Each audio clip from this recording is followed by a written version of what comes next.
Hello everyone and welcome to another short episode of Project Ruby. I thought I would share a few updates that have been going on since the sump removal job. I'm awaiting a new gasket. It's been a thoroughly messy job, but the sump is absolutely spanking clean. There is nothing in that, and I've just been letting it drip a little bit of oil on a piece of cardboard just to get rid of any rubbish remnants, and a load of things are going to go back on. Anybody who knows CVHs will know that doing the sump, putting the sump back on correctly without a leak, that's a bit tricky, that is. And I might just show you some pointers just to avoid that in a future episode if I've got the time. But usually it involves in making sure that the gaskets seal, which is a rubber seal, rubber sump gasket. Many cars don't have any gaskets at all, just to make sure that that's seated on the half moon crescents, because I had an issue years ago with my P6 where taking the sump off to sort something else out resulted in an even worse oil leak coming from the crankshaft front oil seal. Turns out it wasn't that, it was just the way the sump was actually sitting on it, and it was sort of squishing inwards so that oil was coming out. So yeah, it's something to just be aware about. But overall, yeah, she's looking good, but she's not really going anywhere at the moment. So I thought I would actually try and get a few bits and pieces that were missing on the car. And I say missing because it was glaringly obvious to a couple of people when I took it to the Great British Car Journey, to my very annoyance. But it is obvious that it's missing these two particular things. Let's take a look. I'm just going to take you around here because I have actually replaced something which was quite damaged actually in two different ways. This door mirror that you see here is brand new. Yep, to match the other side. I had to change the other side because the rod had snapped ages ago before Christmas. I didn't even film that. I didn't film this. It's easy, honestly. You just take 3 screws out on the other side and it pops out. It's so easy to do. But I'm very pleased. This is an aftermarket one that, judging by the state of the box, this has been sitting on the shelf for probably 10-15 years. Boxes with printed cardboard don't really oxidize or fade in the sun without being there for several years. So this is probably new old stock aftermarket, if there was ever such a thing. But it's looking really nice. No massive gouges here that you probably wouldn't be able to notice, but I did. And someone who had a go at spraying this area before me decided they didn't want to mask up, and it looked a bit obvious that it had been oversprayed. There's nothing you can do about that. So I thought, it cost £15. It wasn't expensive. I wasn't going to replace it. I was just going to make it look as good as it can, but for 15 quid, yeah. So I just thought I would come to that. But yes, the main thing that we are missing at the back of Project Ruby is, where's the rear mud flaps? Yes, that is something, isn't it? We have got front genuine Ford floor mud flaps, I should say. Really nice rubber construction, very high quality, with this embossed sort of stamp in it at the bottom. And if we come around the other side, it's quite thick and ribbed here with these two clamps that everybody will probably be quite familiar with. And I tell you something, when I took these, I'm really suspicious of mud flaps because they stop the wheel from throwing all sorts of rubbish down the sill, which has its benefits and certainly benefited this car. But it can also lead to rust around here if you don't get it off and wash out and just make sure there's no clay build up, and that's good. Well, thanks to a few contacts, I've managed to, excuse the bottle of vinyl rubber cares just for me to clean up with later on. I managed to locate a couple of these. Yes. Brilliant. These were fitted to somebody's car who had an RS Turbo, and he told me these are second hand and he's got some brand new ones, and I said, no, don't worry about the brand new ones. I'll take the second hand ones that have already come out the packing. As you can see, I'm going to give it some of this treatment, but I've just painted up the bracket.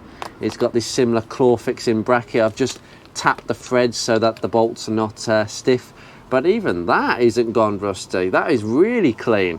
I mean, these have come up an absolute treat. That's what the number says on these, 1052582, which is the number on this box. And you may have spotted something that I have treated this car to.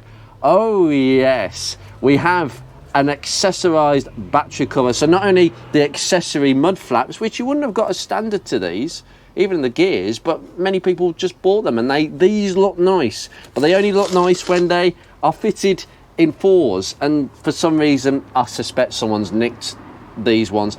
This car was standing for 12 years and it had a few things missing on it, and I suspect that was an easy steal. Why they didn't take the front ones, I don't know. Maybe they were disturbed, but these are really, really nice, and I've just given this some pre-vinyl and rubber care. Now this comes in 2 different sizes. I'll just show you the parts number, which is 84AB 10A 659AA. Okay, and this is the battery cover size for an 063, or the 500 amp as I was told by somebody else. There's 2 real different sizes with these battery covers. I think there's a 3rd size, but 063, 075, and I think there was like an 090 diesel battery cover. So there was 3 different sizes for these. Many 80s and early 90s 4s will have had these bought for them, but they've just gone missing, or people have stolen them, because they used to be quite cheap. They used to be about 10-15 pounds. Now, well, I paid 30 quid for this, and I've been told that's a bargain, because apparently the smaller ones like these are like rocking horse poo. And I found it on eBay immediately after doing a small search for £30. So I've been told that the 075 ones are cheaper because they're more plentiful, but to get an 063, which is what I need because I've got an 063 battery, excuse what's going on here, yep, so without further ado, we have to put it on this way. Oop. Hold on.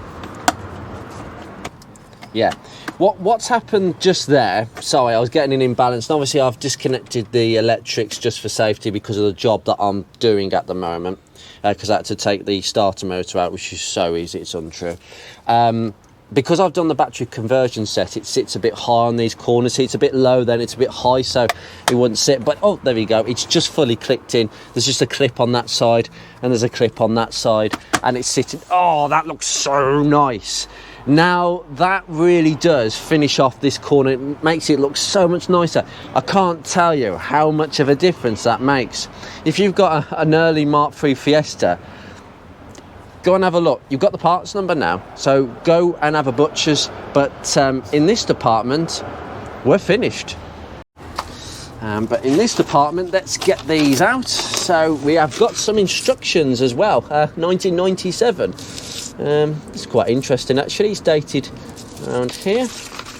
This might have been fitted to Mark IVs as well. So yeah, we've got the fixings, and oh yeah, so we've got the different cars going on. So at the front of the car, so we've got Fiesta, Fiesta Courier, Mondeo, something else. Yeah, that's it. Okay, so we want the Fiesta. Now these 2 little fixing screws, apparently, well, we haven't got them, but we don't need them. They go in the bin. We don't need them. We just need the 2 clamps, which we've got. Okay, and then the other instruction is obviously we just literally clamp it to the inside of that lip there. Okay, we just clamp it there. So you have to have it kind of loose. Okay, so these will basically screw in, and as we wind this bolt in, these clamps, these claw clamps, just come in and they'll just lock very nicely. But you've got to try and tilt it in the right position, because as we can see here, you don't have them inside, you don't have them sticking out, you have it nice and straight. I was trying to get these ones really nice and straight, and that's how they should be. That is definitely how they should be, because I've seen Mark III Fiestas, particularly with the rear mud flaps, and they're sticking out like I will give a demonstration because I think it's hilarious. They're sitting like that.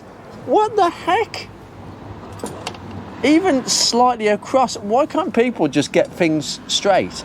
Just people can't see things. I don't know what, but some people haven't got a sense.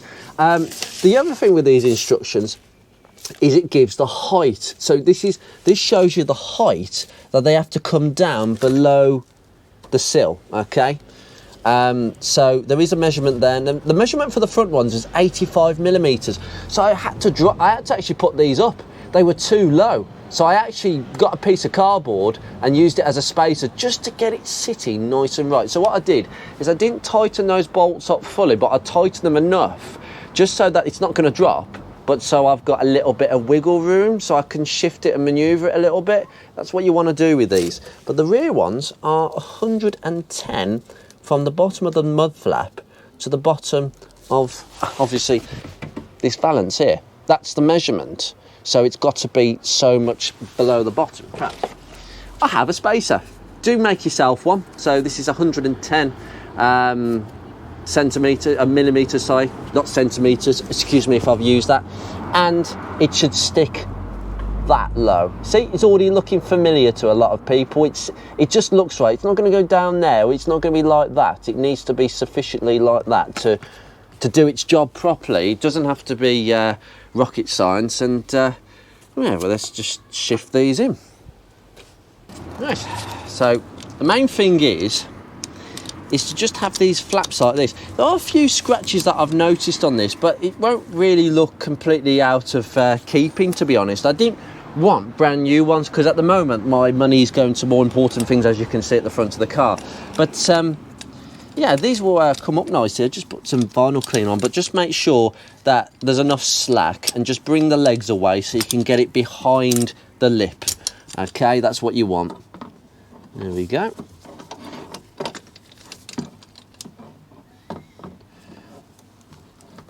Okay, so we've got them behind the lip, and just make sure they're definitely behind the lip, because sometimes you might think, I've got them on. No, you haven't. Now what I need to do is get my 10mm spanner, which is somewhere over here. Just tighten them up just a little bit, just to make sure that, see, that's probably going to drop out. I'm even winding it in by hand. That's how much I actually tap these bolts.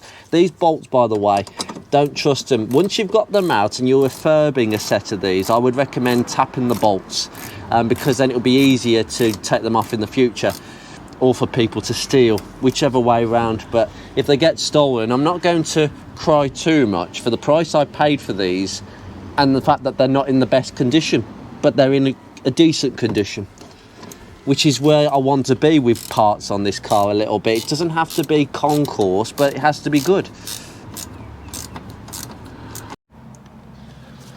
Right, hopefully if you can see this is where the cardboard comes into its own there. So we're just going to put the cardboard at the bottom, and a bit too tall.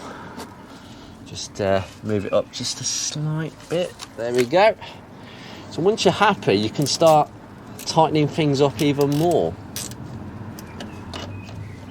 Things might move all over the place though.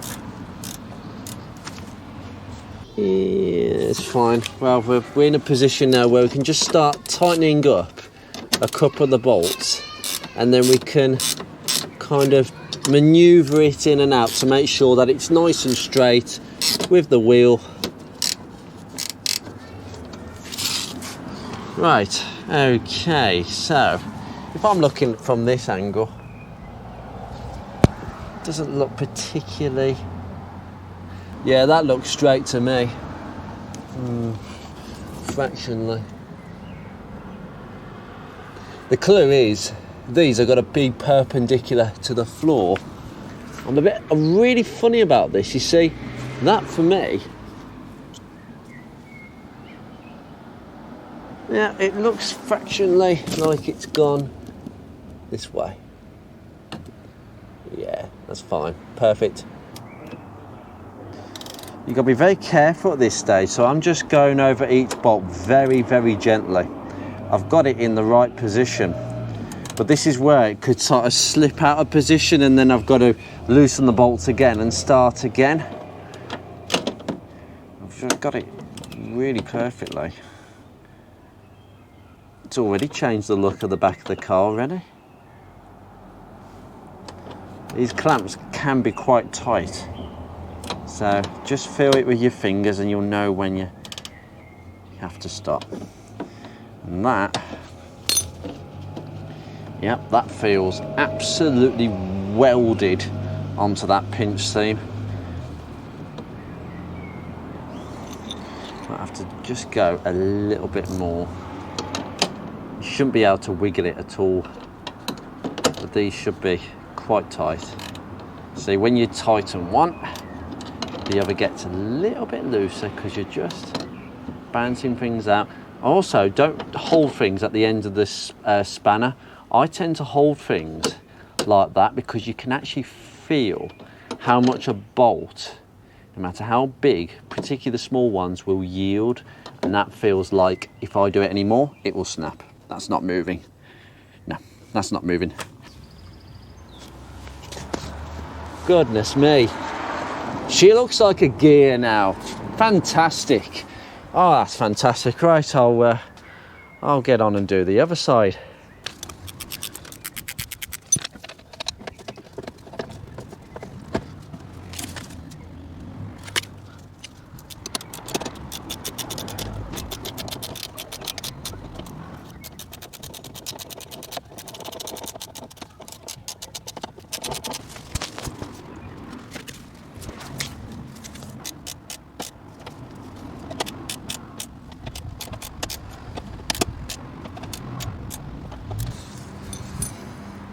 Do you know what? That looks absolutely spot on. If I just take all this away, it's got to line up with kind of the edge of the tyre and be completely perpendicular to the road. There you go. That's how to do mud flaps on a Mark III Fiesta properly. Come on, guys. For all those that I haven't got them straight, those are the instructions. 85mm at the front, 110 at the back. But actually, I didn't quite do 110 because what I found is, when I put the cardboard here, as you just saw, this mud flap is actually hitting one of the two screws that holds this plastic bumper on. And it's actually catching on the thread on the other side. So actually it wouldn't drop any further. And I'm thinking, that's a nice position. So if you want to know really where it's sitting, it's kind of sitting, you take the line here from the trim and it's just fractionally below that. Absolutely top quality. That's perfect. That's absolutely perfect. Now I just need to give it some, some product. I think. Be very generous. This is really nice stuff. There we go. Lovely, just let that soak on now.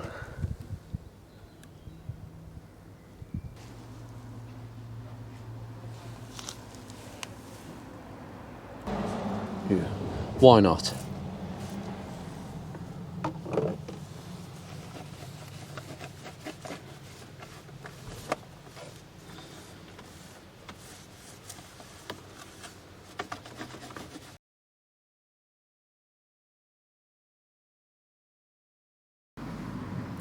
Well, that is a really nice exercise with some dealership fitted extras. If you want to know the exact parts number of the mud flaps again, we have I have got this, which it came in, this little pamphlet, 1052 582, 1052 582. There you go. Those are all the details, and there you go. If you got a Ford of this age, these measurements, by the way, can apply to Escorts as well. They were fitted to Escorts and Orions of the day, and I'm so pleased I got the matching set of mud flaps, because there's so many mud flaps on Mark III Fiesta. It's quite tricky to know which ones to get. Well, thankfully I had some front ones to go off, and I think these are the nicest ones of the lot. Anyway, you take care, guys. I shall see you in a future episode very, very soon. Just some extras. It's nice. Take care.